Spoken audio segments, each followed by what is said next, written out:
Hello दोस्तों, Sunday school में आपका स्वागत है। अब संडे स्कूल हमारे घरों तक आ गया है, इसलिए हमें परमेश्वर का धन्यवाद करना चाहिए। चलो शुरू करते हैं। मेरे पास एक पत्र है। एक पत्र? वाह, क्या लिखा है इस पत्र में? मैं पढ़ नहीं सकती। ओह, तुम पढ़ नहीं सकती? मुझे देखने दो जरा।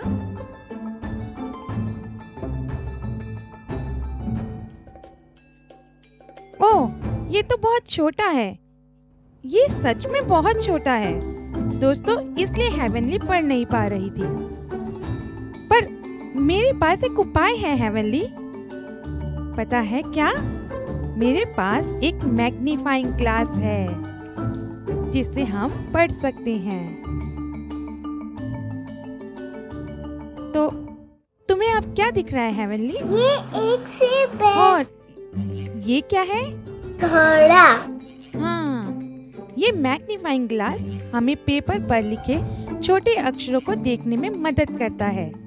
और इससे मुझे आज का टॉपिक याद आ रहा है। जैसा कि आप सबको पता है कि हम परमेश्वर के अलग अलग नामों के बारे में सीख रहे हैं, और आज हम सीखेंगे किसके बारे में? रोई, परमेश्वर जो नजर रखते हैं। बिल्कुल सही कहा हेवनली। और ये पेपर यहाँ मुझे यही याद दिलाता है कि अक्षर छोटे हों फिर भी हम मैग्नीफाइंग ग्लास से उसे देख सकते हैं। उसी तरह चाहे कोई चीज छोटी हो या बड़ी, परमेश्वर सब पर नजर रखते हैं। तो आइए शुरू करते हैं और सीखते हैं। रोई, परमेश्वर जो नजर रखते हैं। यस।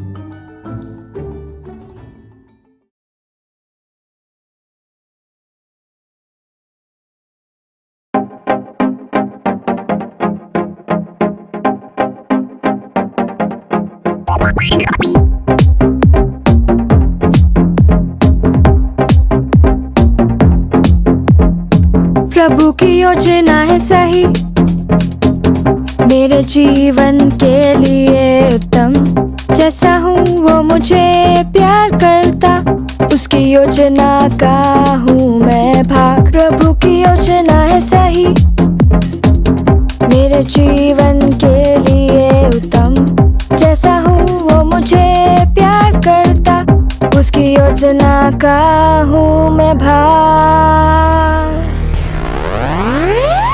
और मैं चमकू हीरे जैसा, उसकी तरह चमकता, रात में एक तारे समा। बनाया चमकने के लिए हमें, तो हाथ उठाओ और चलाओ। चमको तुम यीशु के लिए। और मैं चमकू हीरे जैसा, उसकी तरह चमकता, रात में एक तारे समा। बनाया चमकने के लिए हमें, तो हाथ उठाओ और चलाओ। चमको तुम यीशु के लिए। आओ चमको यीशु की तरह। आओ घूमो यीशु के लिए। आओ चमको यीशु की तरह। आओ घूमो यीशु के लिए। जब मैं होता निराश, जब हालात हो खराब, पर मुझे पता कौन मेरी तरफ है। यीशु मेरे जीवन का राजा। जब मैं होता निराश, जब हालात हो खराब, पर मुझे पता कौन मेरी तरफ है। यीशु मेरे जीवन का राजा। और मैं चमकू हीरे जैसा, उसकी तरह चमकता, रात में एक तारे समा। बनाया चमकने के लिए हमें, तो हाथ उठाओ और चलाओ।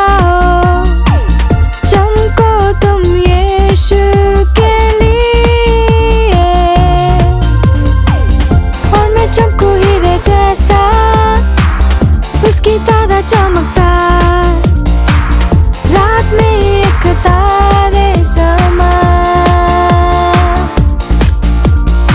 बनाया चमकने के लिए हमें, तो हाथ उठाओ और चलाओ, चमको तुम यीशु के लिए।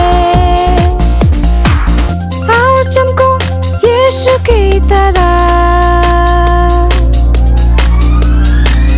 आओ घूमो यीशु के लिए। आओ चमको यीशु की तरह, आओ घूमो यीशु के लिए।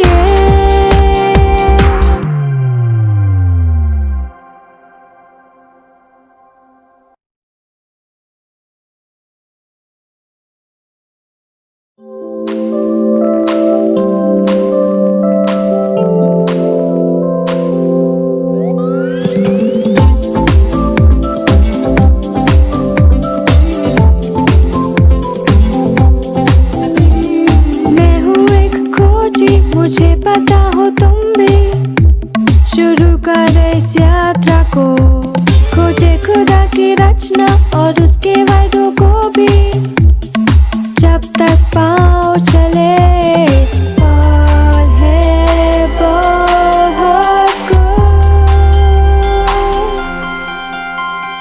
चारों ओर ऊपर नीचे सुनता हूँ उसकी आवाज, ताकि साथ हिलाऊं पैर, पढ़ूं मैं यीशु संग है। मैं हूँ एक खोजी, क्या हो तुम भी, नहीं रुक सकता ये जानने को, खुदा ने जो रखा हमारे लिए इस सुंदर यात्रा में।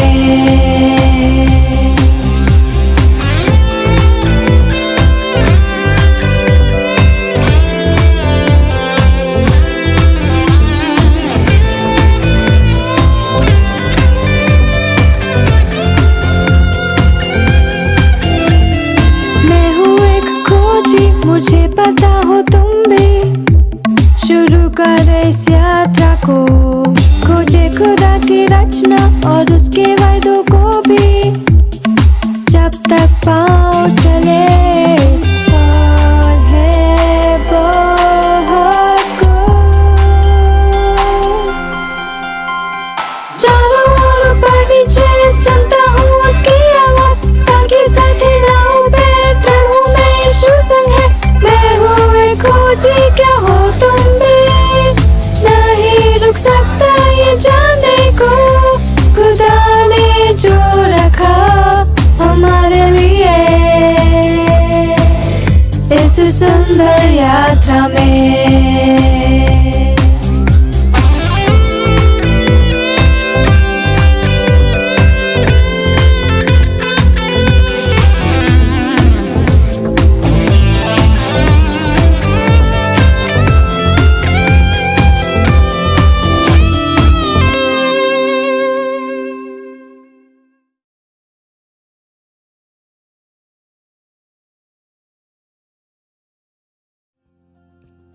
दोस्तों, ये समय है एक्सपेरिमेंट का। आज हम सीखने जा रहे हैं एल रोही, परमेश्वर जो नजर रखते हैं, और सिर्फ मुझ पर नहीं पर आप पर भी। तो अब शुरू करते हैं। तो अब मेरे पास है पानी का एक बर्तन। अब ध्यान से देखना कि इस बर्तन के अंदर क्या है। इसमें सिर्फ पानी है या कुछ और भी है? आपको क्या दिख रहा है? मुझे पता है कि आप लोग कह रहे होंगे इसमें तो सिर्फ पानी है। पर दोस्तों, आपको पता है क्या, इस बर्तन में पानी के अलावा और बहुत कुछ है। आप लोग कह रहे होंगे कि नहीं नहीं, इसमें तो सिर्फ पानी है। पर आगे देखते जाइए। आपको ये दिखाने से पहले कि इस पानी के बर्तन में और क्या है, मैं आपको और कुछ दिखाना चाहती हूँ। वो है कि मैं ये पेंसिल इस पानी के बर्तन में अंदर डालूंगी, तो देखते हैं क्या होता है। आपको दिख रहा है? ऐसा दिखता है जैसे पेंसिल मुड़ गई हो। पता है ऐसा क्यों हुआ? ऐसा साइंस की वजह से हुआ। जब रोशनी एक चीज से होकर दूसरी चीज से गुजरती है तब वह मुड़ जाती है और उसकी रफ्तार बदल जाती है और इसे कहते हैं रिफ्रैक्शन। ये पेंसिल मुड़ी हुई या टूटी हुई रिफ्रैक्शन की वजह से लग रही है। ओके, हम सब जीवन में अलग अलग परिस्थितियों से होकर गुजरते हैं और जो भी परिस्थिति से हम गुजरते हैं उसका हम अलग अलग तरीके से सामना करते हैं। जब हम खुश होते हैं तो बहुत खुशी दिखाते हैं और अलग अलग तरीके से दिखाते हैं, और जब हम दुखी होते हैं तब हम रोते हैं या हम लोग सबसे दूर हो जाते हैं। तो हम अलग अलग परिस्थितियों का अलग तरीके से सामना करते हैं, है ना। पर हम में से कुछ हैं जो बिल्कुल भी भावनाएं नहीं दिखाते और हम चीज़ों को अपने अंदर छुपाने की कोशिश करते हैं। आप बाहर से खुश होने का नाटक करते हैं पर अंदर से आप बहुत ही दर्द या अकेलापन छुपाते हैं, और हो सकता है कि आप किसी बहुत ही बुरी परिस्थिति से होकर गुजरे हों जहां लोगों ने आपके साथ अच्छा बर्ताव नहीं किया होगा या दोस्तों ने आपको छोड़ दिया होगा। तो चीज़ें जो आपको दुखी करती हैं, जिन्हें आप कभी बताते नहीं, आप सारी चीज़ें अंदर छुपाते हो और बाहर एक हंसता हुआ चेहरा दिखाते हो और सबको लगता है कि आप ठीक हो। पर क्या आपको पता है, कोई है जिसको आपके बारे में सब पता रहता है और आप उससे कुछ भी नहीं छुपा सकते। वो दूसरों की तरह सिर्फ बाहर से नहीं बल्कि आपके अंदर से आपको देखते हैं और जानते हैं कि आपके अंदर क्या चल रहा है। आज हम इसी बारे में सीख रहे हैं।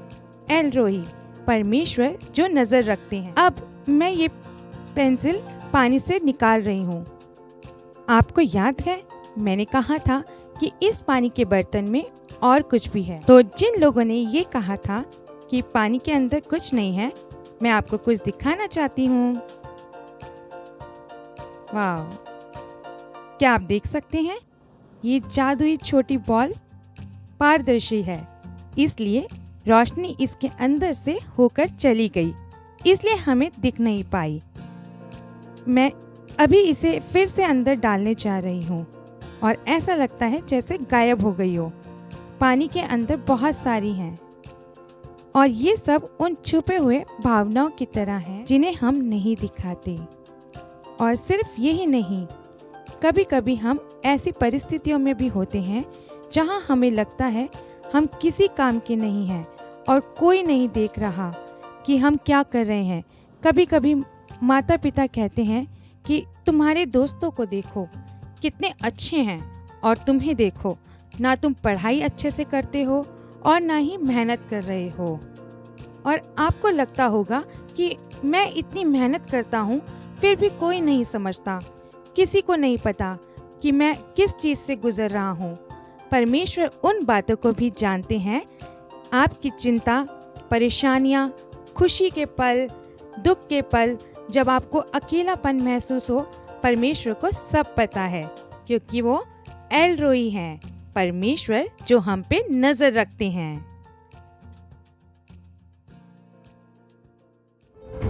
हेलो,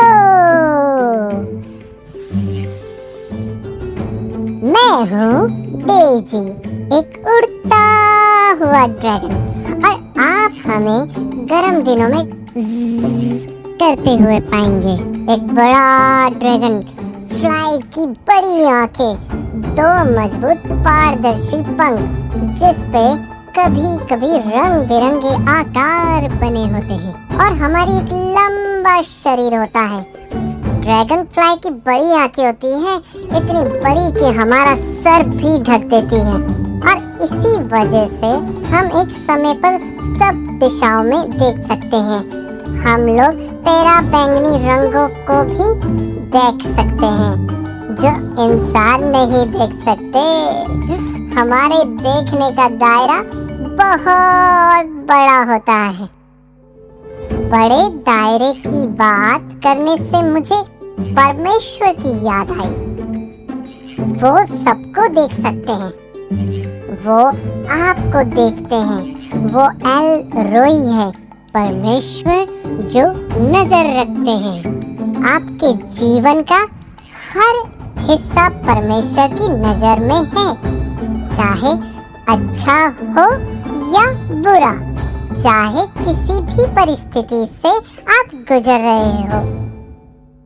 पढ़ाई को लेके चिंता हो या आगे कौन सा करियर चुनना है, कहर परेशानी हो या किसी सहायता की जरूरत हो, परमेश्वर सब देखते हैं। सिर्फ उनसे प्रार्थना करिए और वो जरूर सुनेंगे। बाइबल भजन संहिता 33 के 18 में कहती है, देखो यहोवा की दृष्टि उसके डरवैयों पर और उन पर जो उसकी करुणा की आशा रखते हैं बनी रहती है। परमेश्वर आप पर नजर रखते हैं 24 घंटे। उसकी आंखें अपनी बच्चों पर लगी रहती है और उनसे प्रेम करते हैं। उनकी रक्षा, देखभाल और बचाने के लिए वह एल रोई है, परमेश्वर जो नजर रखते हैं।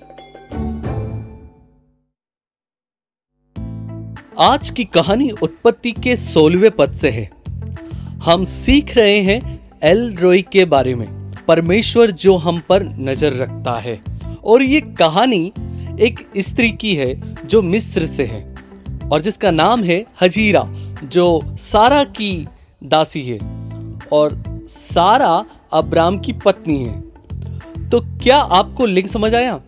तो क्या हुआ कि सारा और अब्राम की कोई संतान नहीं थी, तो सारा ने अब्राम से कहा कि तुम्हें हाजिर से शादी कर लेनी चाहिए और हाजिर से हमें संतान प्राप्त हो सकता है। तब अब्राम ने हाजिर से शादी की और कुछ समय बाद हाजिरा गर्भवती हुई।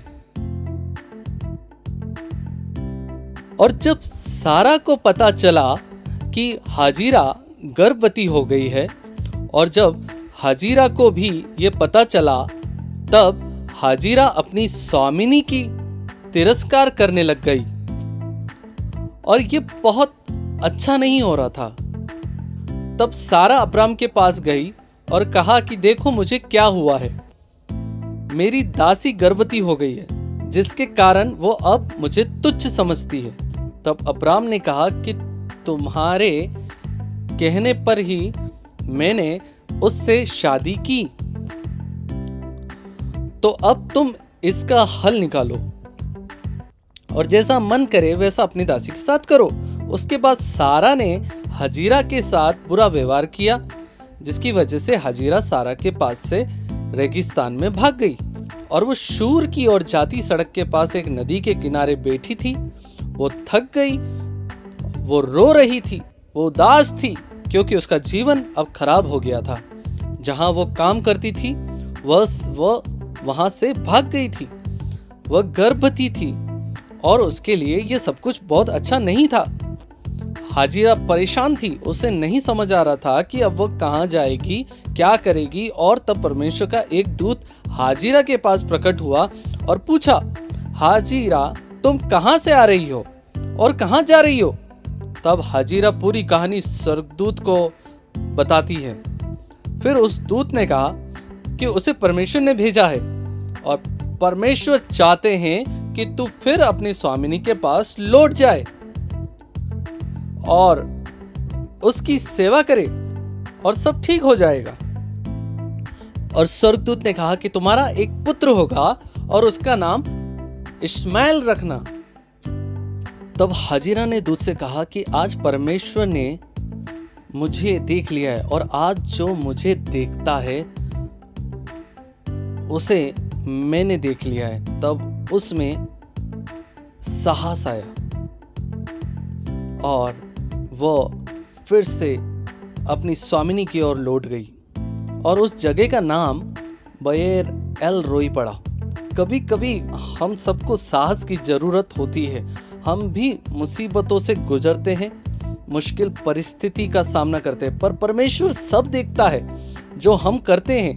या हम हर चीज से गुजरते हैं, वो हमारी परिस्थितियों को जानता है, वो हमारी मदद करता है और शक्तिशाली रूप से कार्य करता है ताकि हमें ऐसी परिस्थितियों से छुटकारा दिला सके। तो कभी ना सोचे कि आपको समझने वाला कोई नहीं है, कभी भी अकेला महसूस ना करे, ये ना सोचे कि कोई मेरी चिंता नहीं करता। परमेश्वर आपको देखता है, परमेश्वर आपसे प्रेम करता है, परमेश्वर आपकी चिंता करता है।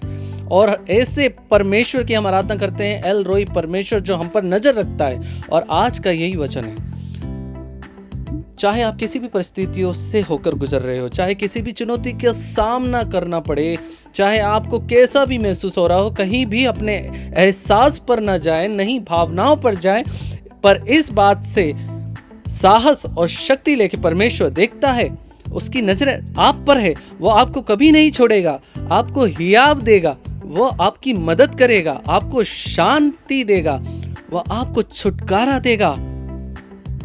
ऐसे परमेश्वर के हम आराधना करते हैं, एल रोई, परमेश्वर जो नजर रखता है।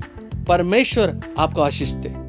आज का मेमोरी वर्स भजन संहिता 33 के 18 से है। बाइबल ये कहती है, देखो यहोवा की दृष्टि उसके डरवैयों पर और उन पर जो उसकी करुणा की आशा रखते हैं बनी रहती है। परमेश्वर हमेशा अपने बच्चों पर नजर रखे हैं, जिनकी आशा उन पर लगी है। उसके गहरे प्यार में वो उनको छुटकारा देगा, उनकी मदद करेगा, वो उन्हें साहस देगा, वो अपने बच्चों को ऊंचा उठाएगा। एल रोई, परमेश्वर जो नजर रखता है। आइए सबके लिए दुआ करें। पिता, हम धन्यवाद करते हैं इस सुंदर समय के लिए और आपका धन्यवाद देते हैं कि आप ऐसे परमेश्वर हैं जो हम पर सदा नजर रखते हैं, हमारी चिंता करते हैं। और वचन में लिखा है कि आपकी करुणा हर दिन नई होती जाती है, आपकी दया कभी खत्म नहीं होती। और हम आपका धन्यवाद देते हैं कि आपकी नजरें हम पर है, 2400 घंटे आप हमारी देखभाल करते हैं। और आपको धन्यवाद देते हैं कि सही समय पर, किसी भी परिस्थिति में, किसी भी घड़ी आप मदद भेजेंगे, आप प्रोत्साहन भेजेंगे, आप आराम देंगे और आप विजय भेजेंगे। हम आपका धन्यवाद देते हैं कि आप हम पर नजर रखते हैं और आपने अपने आंखों की पुतली के समान हमें संभाल के रखा है। और आपका धन्यवाद देते हैं कि आपने हमारे पर दूतों को रखवाली के लिए रखा है कि वे हमेशा हमारी रखवाली करें। हम आपका धन्यवाद देते हैं कि आप एल रोई हैं, परमेश्वर जो हम पर नजर रखता है। और प्रार्थना करते हैं सभी बच्चों के लिए और माता पिताओं के लिए, हर एक जन इस बात से प्रोत्साहित हो कि आप उनकी चिंता करते हैं और आपकी नजरें उन पर है और आप छुटकारा लाएंगे। इस सुंदर वचनों के लिए धन्यवाद। यीशु के नाम से इस दुआ को मांगते हैं, आमीन। बच्चों, चिंता मत करो और याद रखो, एल रोई, परमेश्वर जो नजर रखता है। और आज कहानी में आज हमने सुना हाजिरा के बारे में, उसकी दुर्दशा के बारे में, और हमने देखा कि परमेश्वर ने कैसे उसकी परिस्थिति को देखा और उसके पास आया। वह आपके साथ भी ऐसा करेंगे। उम्मीद करता हूं कि आपको मजा आया होगा प्रयोगशाला से सीख के, जो हमें ये याद दिलाता है कि परमेश्वर हमें हर जगह देखते हैं, चाहे हम कहीं भी हो। और कितनी अच्छी मेमोरी वर्स थी, उसे अच्छे से याद करें। और जब तक हम अगली बार मिले तब तक ध्यान रखें और परमेश्वर आपको आशीष दे। और याद रखें, एल रोई, परमेश्वर जो नजर रखता है। Bye bye.